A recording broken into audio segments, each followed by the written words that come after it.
Chairman, thank you. Good to have you here, Secretary. Nice to see you. It's been 2.5 months since President Biden paused LNG exports in order to study their impacts. We are no closer to knowing when this pause will be lifted or if it ever will be lifted. If DOE follows the facts and looks at previously published reports, this study will come back the same as all the other previous studies. U.S. LNG exports builds jobs, it strengthens the economy, it reduces global emissions. But I fear, and I'm not alone in this fear, I just met with the ambassador from Croatia, that they're just shocked around why the United States would pause LNG exports in the midst of war on the continent of Europe, where Putin has weaponized LNG, weaponized natural gas. But I look no further than the White House website, where the first quote in their press release lauds, and let me quote, "This administration's historic efforts to meet the global commitment to phase out fossil fuels." Is LNG a fossil fuel? Yes, it is. This is followed by the second quote, which features hashtag #StopLNG. So, Secretary Granholm, if this pause is truly about updating studies, then why do the majority of the quotes in the President's own press release say stop LNG and phase out fossil fuels? I haven't seen those, but I can tell you that this is I encourage you, if you haven't seen it, we'll make sure you get it. This is right on the White House press release. Wow. You work for the President of the United States. I have not seen that press release or that quote, but I can tell you that it is a pause to update the study because so much has happened since the last time a study was done. We were only exporting 4 BCF of LNG at that time, and now we are exporting 14, with another 12 BCF under construction and 48 total authorized. Well, as you know, this pause doesn't affect any of that. Well, you know, we've been exporting LNG since 2016, and DOE has done numerous studies since then, including one that showed that LNG exports to Europe have the lowest life cycle emissions. So what exactly is DOE looking for that hasn't already been published? Well, first of all, as Senator King noted, the fact that we would be potentially exporting up to 48 billion cubic feet, when the last study it was just 4, and we use natural gas here at home, we produce about 100 billion cubic feet of natural gas at home. That would mean we would be exporting, if in fact it was all built, and I'm not saying it's all going to be built, half of our production. What does that do for prices at home? When will the study be completed? Around the end of the year. Around the end of the year. Mm-hmm. So what information could DOE find during the study that would cause it to deny all future export applications? We're not in this to deny all future exports. But the website, I'd love to have you go see the White House own press release that says phase out fossil fuels, because I don't believe what you're saying on prima facie. I think there is a ideology here, as clearly articulated in the White House own release. It says phase out fossil fuels, hashtag stop LNG. That doesn't seem to be talking about pricing. That seems to be a radical ideology now to go to zero fossil fuels. I can tell you what our instructions have been to the national labs who are doing this study is follow the science and the data. And that's all it is. It's look at what the science and the data show, both on prices at home, what the global demand will be in light of all of these countries saying that they're making different pledges, what the demand will be on the part of our allies so that we can ensure that they are well supplied. As we're watching Russia continue to destroy Ukraine, when our allies are pleading with us for more U.S. LNG, Our allies are getting their LNG. Can I just be super clear about that? But no, Madam Secretary, with all due respect, the chilling message you send by pausing LNG permits is being heard around the world. I get that. It is a pause for a study. You don't need to hype it out beyond what it is. It is a pause to get data. So why couldn't you do the study in parallel here instead of putting a pause on permits? Because time is the essence. We're talking about a couple of permits. The message that's sent I will just tell you, Well, maybe you're talking to different allies than I'm talking to, but they are sending a wondering different what's going message on. clearly than others have been sending. The message I'm sending is all of your LNG that you have under long-term contract is going to be all right because you are already exporting and it's already been authorized. We are taking several months to do a study to determine what the impacts are of additional LNG authorizations, both globally and at home. I respectfully ask you to stop this highly political pause. It is a and scientific get back pause, to the mission of the Department of Energy. It is a scientific pause. I don't, We're gathering the data. Yeah, well, I think you are yielding to the radical elements of the left who want to see go back to the White House president who says stop fossil fuels, hashtag stop LNG. That doesn't sound like a pause. That doesn't sound like cost. That sounds like an ideology that wants to keep LNG from ever being shipped anytime. Well, that's a radical ideology. It's out of step with the American people. Thank you, Mr. Chairman. Thank you. And we have Senator Hirono. Chairman King, thank you. Today's legislative hearing focuses on 23 largely parochial bills, as well as the National Park Service's FY25 budget. I'm going to defer my normal introduction for later in the hearing, as I'd like to focus on an important issue that's before us here today. At today's hearing, we have H.R. 4984, the D.C. Robert F. Kennedy Memorial Stadium Campus Revitalization Act. This bill transfers the administration over the RFK Memorial Stadium campus from the Park Service to the District of Columbia for 99 years. The purpose of this transfer is for the development of a new stadium as well as other commercial and residential development. Now, you might ask, why does a Montana senator have a specific interest in this bill? Well, today is about righting a wrong. Specifically, my goal is for the Washington Commanders to honor the pride, the history, and the heritage of the Blackfeet tribe, who are my constituents in Montana, for the tribe's contributions to the team's legacy. Let me tell you the story. Behind me is a photograph from the 1960s of Blackie Wetzel and Senator Robert F. Kennedy. Blackie Wetzel was a member of the Blackfeet Nation in Montana and served his people and the country in many roles throughout his life, including chairman of the Blackfeet tribe, and he was president of the National Congress of American Indians. In 1971, Blackie met with George Herbert Allen, who was then the head coach and general manager of the Washington Redskins. Knowing that Coach Allen admired and supported Native Americans, Blackie Wetzel encouraged him to replace the team's R logo with something that represented Indian country. Blackie brought Coach Allen designs based off of prominent Native American figures, including Blackfeet Chief Two Guns Whitecalf. And behind me, you'll see the logo and the photo of Chief Two Guns Whitecalf. The clear depiction of Chief Two Guns Whitecalf is beyond dispute.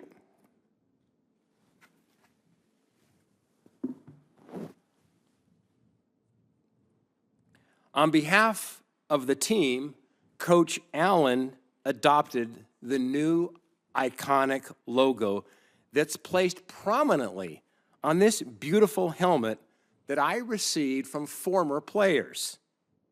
I am proud to display it here today. Make no mistake, this logo was inspired and envisioned by Wetzel as a tribute to Native Americans. It's not a caricature. It is a depiction of pride, of strength, of courage, of honor. In fact, to quote Blackie Wetzel from 2002, he said, "It made us all so proud to have an Indian on a big-time team." And I would add that historically, as the son of a Montana U.S. Marine, do you realize Native Americans serve our country in uniform at the highest percentage per capita of any ethnic group? They are truly warriors for our country. Now you know the history. I'd like to talk about the future. First, let me be clear. I'm not calling for the return of the former team name, which has become increasingly controversial, especially in Indian country.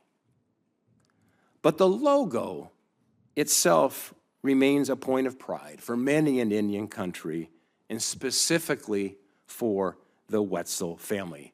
I was able to speak last night with Ryan Wetzel, who is the grandson of Blackie Wetzel, who was out, in fact, in his backyard last night doing some remodeling work on a patio just outside of Hamilton, Montana.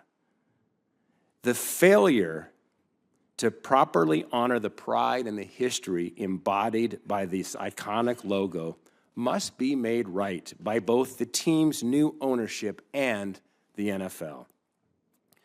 Doing so would honor the Blackfeet tribe, my constituents in Montana, showing proper recognition to the contributions of Native Americans is also fitting for our capital region.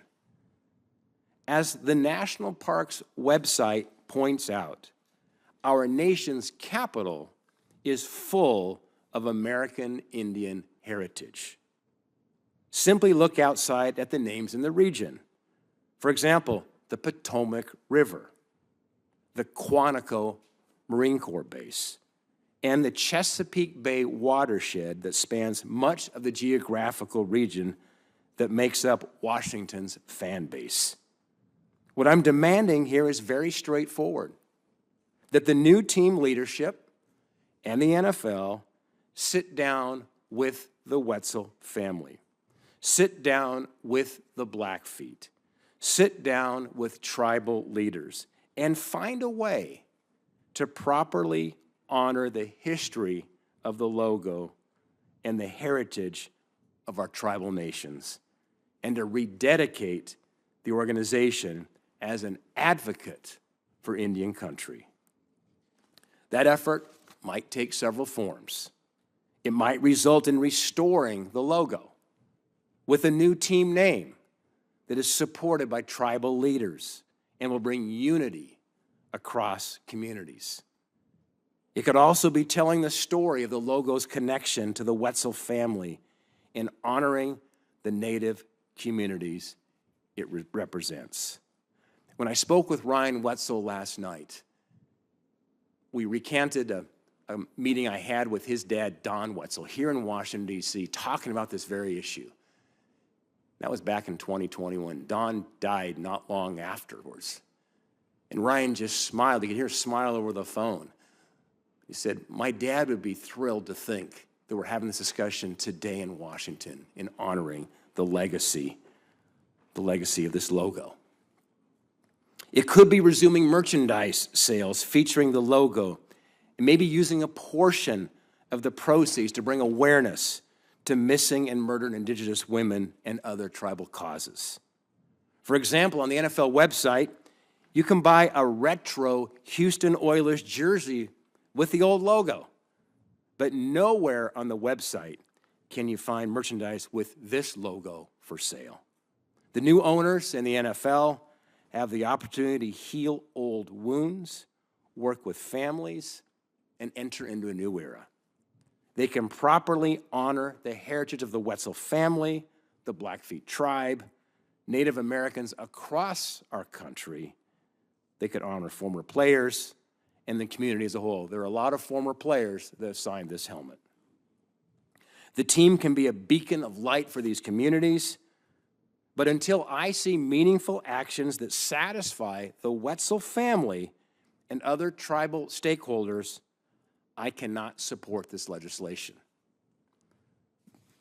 With that, Mr. Chairman, I have a number of letters, including one from Ryan Wetzel and one from the Montana Native Women's Coalition, a few news stories, and in fact, an excerpt from George Allen, A Football Life by Mike Richmond, that I ask unanimous consent to enter into the record.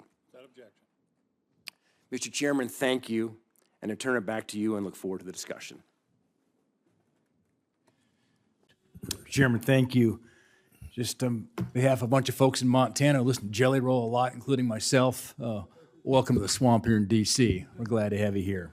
But I prefer listening to you on my pickup back in Montana, Jelly Roll. But I'm very proud of what you are doing as a role model and the message you have right now. People will listen to you, they won't listen to people who wear ties. Thank you. Over the past year, I've had the opportunity to meet with folks across Montana, everywhere else, to discuss the ongoing fentanyl crisis that is wreaking havoc in our communities. I've met with law enforcement, public health officials, tribal leaders, Border Patrol agents, others. They're all saying the same thing. This fentanyl that's flooding across our southern border is reaching our communities in record time and killing Americans at a horrific rate. We don't have the numbers yet for 2023 for Montana finalized, but our Montana drug task forces were on track to seize nearly 500,000 dosage units of fentanyl. That's double last year's record-shattering seizures. This is not just about urban areas. It's not just about states that are close to the southern border. Montana is a northern border state. We border Canada, but we have a southern border crisis. As we've seen the CBP numbers in fiscal 23, they seized enough fentanyl at the southern border to kill the entire population of the United States. These are sobering numbers, and with Jelly Roll's public advocacy and help, just letting people know you don't die from an overdose, you die from poisoning on fentanyl, the smallest amounts. And you take a little packet of Sweet and Low and think that if that were fentanyl, it's enough to kill 500 people. One of these Montanans whose life was tragically cut short was Riley Schraps, Butte, Montana. It's one more of the tragic stories. He passed away after taking a pill that was laced with fentanyl. Last year, I had the honor of bringing Riley's dad. I brought him, Riley's dad's name's Tom, to be my guest to the President's State of the Union address. Tragically, Riley's story is becoming more and more common as fentanyl continues to infiltrate every corner of every community in America. I'll continue to work with my colleagues in the Senate to clean up this. In many ways, it's a man-made crisis. It's a crisis that starts at the southern border. It starts in Mexico. It starts with the precursors in China as well, and stem the flow of fentanyl in this country so that no more families, no more Montana families have to grieve the loss of a loved one to this drug. Mr. Yos, in your opinion, has the crisis of the southern border made the job of law enforcement officers harder as it relates to illicit drugs and crime? I think anytime you have a system where the demand is outpacing the resources, it's always going to be a challenge. And I think we're there. We clearly are. I know that there is some really strong discussion here in the Senate about a solution to the border, and I'm really looking forward to being part of that and learning more of it and being part of that solution. Something we need to recognize that there is damage being done here. Thank you. Mr. Urban, have Mexican drug cartels taken advantage of the crisis of the southern border to elicit and traffic these illicit drugs in the United States? Sure, the Mexican cartels are exploiting our border right now. They're trafficking drugs across the border every day, as we talked about. I think, in a general sense, we need to turn the border into an asset, into a choke point as it pertains to the transportation of fentanyl. And it takes, like I said it before, a network to defeat a network. So we need to understand how it's getting across, how they're bringing it across, and be able to effectively increase interdiction at the border. Do you think the administration is doing enough with its current sanctions authority to target the Chinese entities that profit off the sale of fentanyl precursors? So as I mentioned before, in terms of sanctions, I think sanctions offers a real opportunity in terms of offensive strategies against the chemical precursors and the Chinese entities we need to target. You need to move from 6 to 9 months in an indictment to sanction someone to more like 4 to 6 weeks, and you need to dramatically increase in scale in terms of the numbers of sanctions that you put out. Jelly Roll, in terms of cartels operating around the United States, what are your thoughts there and what role they're playing right now to get the fentanyl distributed? You know, it's funny. I've had a complete change in life. I used to side with the criminals, but these days I side with the law, and I believe that it's imperative that we do something about it. The story of the cartel sending drugs to America is a tale as old as time. It's just not as deadly as it is right now, because to your point, people aren't overdosing because they're doing too much. People are overdosing because they're doing a little. Thank you. Thanks, Mr. Chairman.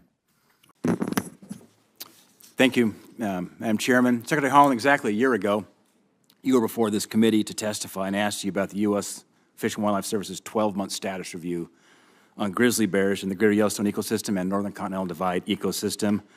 We're now 15 months into what was supposed to be a 12-month status review, and there's no end in sight. Both grizzly populations are well over objective set by the U.S. Fish and Wildlife Service, and they continue to grow both in number and range. In fact, the Fish and Wildlife Service scientists have twice determined that the Greater Yellowstone ecosystem bears have recovered, and they've delisted them. But litigation and court rulings prevented those from going into effect. Now, we should be celebrating the fact that grizzly bear has recovered rather than dragging out the delisting process. Montanans in grizzly bear country have been forced to adjust their life and to be bear aware at all times as they live with the bears. Where the kids play, hiking with bear spray, fencing gardens, fencing playgrounds at schools, everything is done with grizzly bears in mind. My question is, what is the target number of grizzly bears in the Greater Yellowstone ecosystem and the Northern Continental Divide ecosystem needed to meet the Fish and Wildlife Service's criteria for recovery? Senator, I would have to get back to you with the numbers that the scientists and that the data shows, but I can tell you that the reviews... No, just what's the recovery target? What's the not what the current populations are, what's the recovery target? Senator, I don't have... I've asked you 5 times We'll be happy since to you get back began with you. the process. First, when we began the process for your confirmation, before we even became public, I asked you, and you said, I don't know. I mean, if I haven't telegraphed the test questions to you, let me be clear, I'm just asking, what is it? So you don't know. I don't have the target number, That's another way to say I don't know. but I would be happy to get back with you. Okay, well, you know what? Unlike Senator Risch's question, you don't have to get back to me. I will tell you what they are, and please write these down. The Greater Yellowstone ecosystem recovery target is 500 bears. Write that down.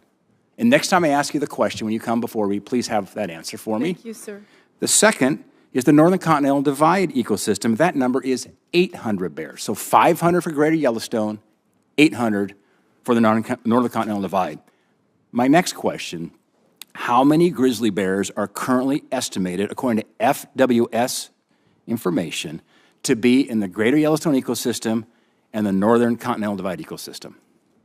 Are you asking me to add these two numbers together? No, you wouldn't do that, because those are the targets. So Okay. target is the threshold we need to meet or exceed to get delisted. So that's the target. I'm asking you now, how many bears are there? Let's start with the Greater Yellowstone ecosystem. Senator, I have a suspicion that you would just tell me that number because you likely know it. If you would like, So you don't, no, I would well, like to tell me, I'm happy. I don't Okay. have the number So in here you front can of me. write down target, 500 and 800. Now let me give you the numbers from FWS. These aren't numbers that my staff made up. Okay. These are the 2022 numbers, the most current data. It's 965 in the Greater Yellowstone ecosystem. It's 1,138 in the Northern Continental Divide ecosystem. So make a chart. 500 is the target. Actual is 965. That's Yellowstone. And now the Northern Continental Divide, the target is 800. Actual, according to FWS, is 1,138. So if the populations are greater than the recovery target, would you conclude the grizzly bears have now recovered? Senator, unfortunately, I am not a scientist, so I refrain from. You are the saying Secretary of yes or- Interior. Indeed. With but with complete respect. Indeed. You're in line of succession to the Presidency of the United I States. appreciate that, but You are the Secretary of Interior. So if the target is 500 and the actual number is 965, nearly twice the target, have we recovered? Senator, I'm happy to ask the scientists when I get back to the Department of the Interior. I am not a scientist. I don't want to speculate what the science would say to your answer to your the science tells us we're well over the targets. And here's another question. When did the numbers for the greater Yellowstone ecosystem, the population of bears, exceed for the first time the recovery target of 500? What year was that? Senator, I can't tell you that. I will tell you that. It was 2002. It was 22 years ago where the population targets first exceeded the recovery target. 22 years.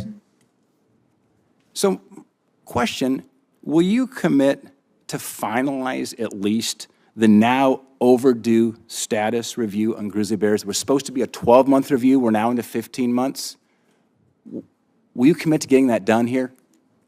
Senator, I know the reviews for Montana and Wyoming began in February 2023, and I believe that the Fish and Wildlife Service does not have a date for completion, but I will ask them. So let me ask you, but when we started in February, it was a 12-month review. Indeed. I can open my calendar up here, and now we're in month 15. Thank you. You're past due.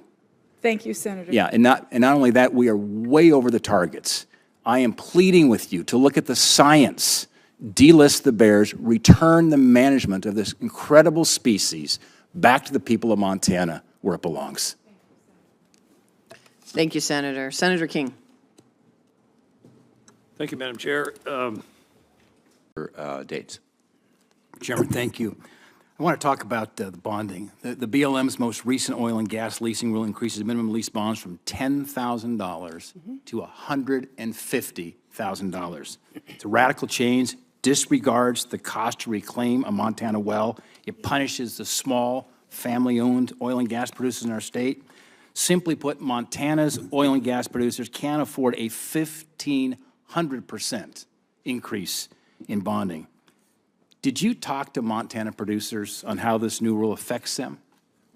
Senator, first I'll start with That's a simple question. Did you speak directly with any Montana producers on how this rule would affect them? I've spoke with the Western Energy Association, and I think there was Montana producers in the room, but I can't remember. You can't think of a Montana producer you spoke to, because I tell you, they would have given you an earful on this. Because they're giving me an earful on them. So the bonding rates have not been raised in over 50 years. The GAO and the Inspector General both advised that we do so to protect the American taxpayer. But do you think it might be good, maybe go out to Montana and ask the producers what a 1,500% increase might do to these small producers? Well, we did that in a draft comment period. That's what it's for. But it's helpful to go talk to the people that are going to be affected. It's just a good lesson in life. I want to talk about what's going on with grazing. The grazing on federal lands provides billions of dollars each year in ecosystem services. Your agency feels the need to attempt to separate grazing from other conservation values. Do you believe that grazing provides a conservation benefit? I do. You do. Great. Will you commit to ensuring that the implementation of the public lands rule will not push Montana ranchers off their BLM grazing allotments? Senator, in no way does the public lands rule envision that. So if you see any of that, would you confront it and say we've got to change something here so we're not pushing grazing activities off of BLM lands? Yeah. Okay. Thank you. Yeah.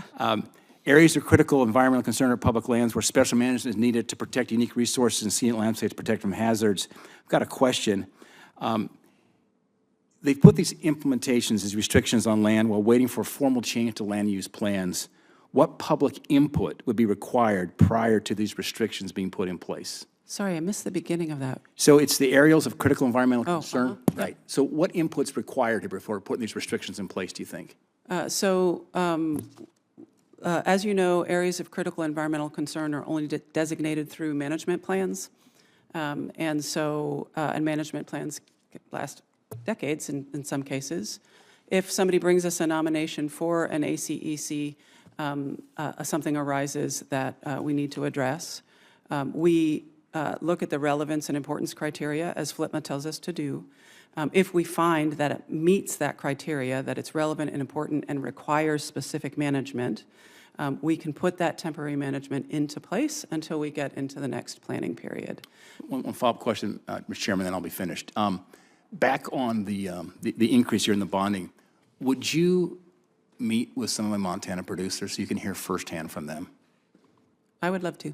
Okay, I'd love to set that up. So if you commit to that, we will get the Montana producers because I think you're going to hear a 1,500% increase all at once here is something that is going to be very detrimental here back home in Montana. Yep. Thank you. Thank you. Senator Daines. Chairman, Ranking Member, thank you. Director Stomani, I would like to talk about the last 3.5 years. Great. This is the first time you're in front of the committee since your nomination back in June of 21. Since then, your actions your agency has taken or failed to take have been devastating to Montana and our rural communities that depend on federal lands for their livelihoods. It's no secret that the Biden administration, the EPA, the Department of the Interior, and the BLM are doing everything they can to eliminate oil, eliminate gas, eliminate coal production in the United States. And if anybody doubts that, go to the whitehouse.gov website. You can see it says Stop LNG, Eliminate Fossil Fuels. At least they're public about it. Let me name just a few actions that impact Montana. On day one, President Biden cancels the Keystone XL pipeline, a gut punch to so many eastern Montana counties, 1 million barrels a day stopped by Joe Biden. Day one, Biden starts stopping oil and gas leasing on federal lands. And then we've had an onslaught of rules from the EPA, methane rules targeting small oil and gas producers, the MATS and Clean Power Plan 2.0 that's targeting the Colstrip power plant. We are now on a path. 2 of our 4 Colstrip units have been shut down, power units. The last 2 now will be shut down unless these overreaches coming from the Biden administration are stopped. The Department of Energy stops, they said pause, good grief. They stopped LNG export permits. The Office of Surface Mining slow walks coal permits in Montana in hopes the mines will be forced to close down. And now to the BLM. The BLM has only held 2 oil and gas lease sales in Montana since Biden took office. This is under your watch. You're supposed to have at least 4 a year. BLM's new public lands rule seeks to sideline oil and gas production. BLM's new oil and gas leasing rule sets bonding requirements so high, our small producers can't keep up. And just last month, the BLM announced a proposed plan to eliminate coal leasing in Montana and Wyoming. Wyoming's the #1 coal producer. Montana has the most coal potential of any states in the United States. And these are just the tip of the iceberg. The Biden administration has one goal. It's radical. It's to end oil, gas, and coal production in the United States. And you aren't hiding it. Director Stone Manning, the proposed Miles City and Buffalo management plans seek to end all coal leasing in the Powder River Basin. This extreme proposal seeks to end leasing in the largest coal-producing area in the United States, where almost half of all the country's coal is produced and where coal mines serve as a key driver of the economy and maintain strong support from local communities and leaders. What reasoning, besides simply being opposed to coal, does the BLM have for closing leasing on America's largest coal field? Senator, the President has asked us to transition to a clean energy economy, free of carbon pollution by 2035, and economy-wide by 2050. Lands leased in the Miles City field office are leased through... Do you agree with the President's goal on that? Is that the right goal? I do. So you think we should shut down oil and gas and coal? I think we're at record production. Should we shut down? I mean, you just told me you're trying to go to zero. Do you believe we should shut down oil, gas, and coal production in the United States? I believe that we should become energy secure through. You're not answering my question. You just said you want to go to zero carbon. If you agree with the Biden administration's objective and vision, I'm asking you, do you think we should shut down oil, gas, and coal? If you can let me finish my sentence, I would say to you, I believe that we need to transition to a clean energy economy built on renewable energy, which will keep this country secure. Okay, that's green speak. We just answer the question, does that mean by getting to that we shut down oil, gas, and coal? We're going to use oil and gas and coal for decades through the transition, but ultimately. But do you believe we should ultimately shut it down? We need it through the transition. But you believe we should shut it down? I believe that we're going to need it through a transition to a clean energy economy. You should go talk to the Germans about that vision, see how that's working out for them. Have you personally talked to Montana coal communities and the families who will be negatively affected by your proposed plan? Have you talked to the Montanans out there? Senator, as you know, I had the honor of serving. I know you did under Governor Bullock. I just want to know, have you talked to Montana families about this? Have you talked to the families impacted by the Keystone Pipeline being shut down? Have you been to Coal Strip and talked to the families out there that are scared to death of what's going on with the Biden administration and shutting down their livelihoods? I have been in Coal Strip in front of 400 people when I was DEQ director. No, wait, no. I know. How about as now you're a Fed? Have you been out there since you have been now implementing these policies to shut it down? I have not spoken directly with families. Okay. That's what I was asking. Yeah. No. Okay, I didn't think so, because if you did, you might get a little different view. You probably might get my view versus the view you're hearing from Joe Biden, which is so out of touch with where most Montanans are. The BLMs. Senator Daines, your time's expired. I'm going to try to give everyone a second round. Okay. Chairman Powell, thanks for being here today. Certainly, it's not lost on anybody here. Election season's in full swing. And so from now until Election Day, my Democratic colleagues in Congress, as well as the Biden-Harris administration, will waste no time attempting to sell a fairy tale to the American people that financially and economically they are better off now than they were almost 4 years ago. When President Biden took office, inflation was at 1.4%. His failed policies drove us to the highest inflation we've seen in 40 years. I can tell you the folks back home in Montana aren't fooled, because in every part of their lives, inflation is not some kind of hypothetical. They see the everyday impacts of the decades-high inflation brought on by the policies of the Biden administration and facilitated by congressional Democrats. The cost of most goods and services across the economy are more expensive than they were in 2020, and that is a fact that no amount of political spin or mental gymnastics can make go away. Here's just a couple of examples. Breakfast cereal. Prices have increased 28% since January of 2020. Gas prices increased 36% from a national average of $2.63 a gallon to $3.58 per gallon. Egg prices have jumped $3 per dozen in 2024, double the cost of $1.45 in February of 2020. And this dishonesty doesn't stop with inflation. On the labor market, while President Biden and Senate Democrats are celebrating a victory lap in light of the recent jobs report showing a 206,000 new jobs last month, they're willfully ignoring the fact that more than a third of these job gains came from the government sector. Mr. Chairman, I commend you for the job you have done thus far in trying to rein in inflation. I encourage you to continue the fight despite the political pressures you may face.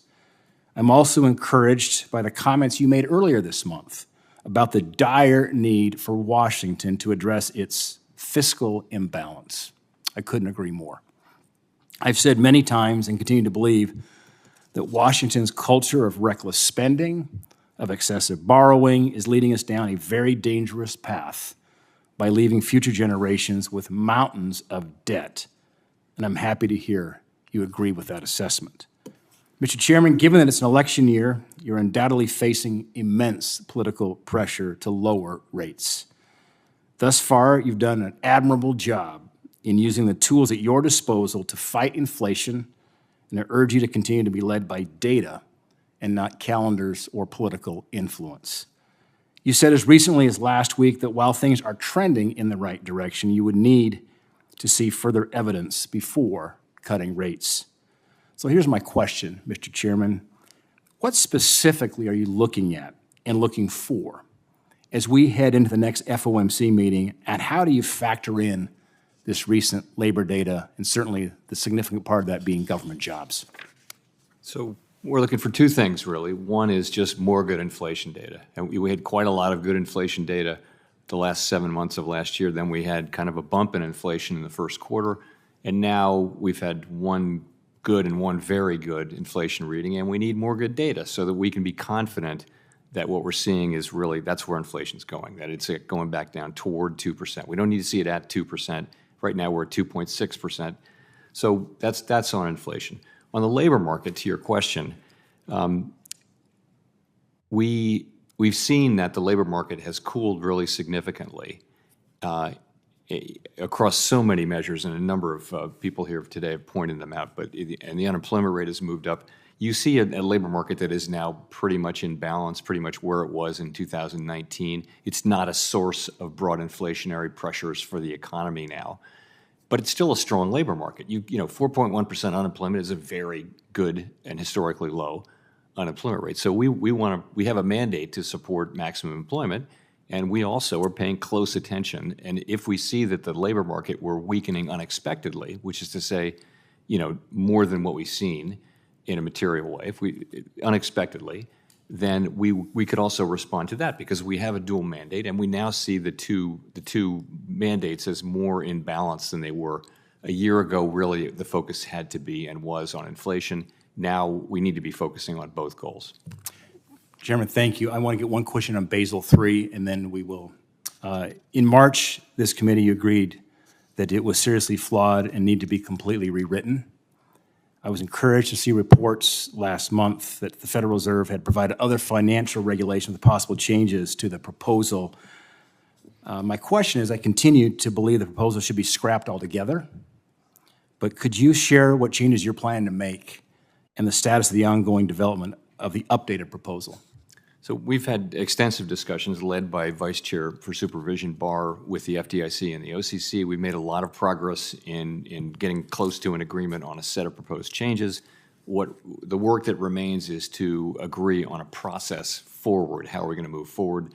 It is our view institutionally that we need to put the changes out for comment for some period of time so that the public, all members of the public who want to comment, can see them again and comment on them again, and see them in the context of the quantitative impact survey that we did, and that's the right way to proceed. That's how we would ordinarily proceed, and we don't see why we would deviate from that. And this is the conversation we're now having with the leadership of the FDIC and the OCC, and my hope is that we'll be able to come together around a way to proceed forward, very soon. I'd hope we would have done so by now, but I believe we will do so fairly soon. Thank you for joining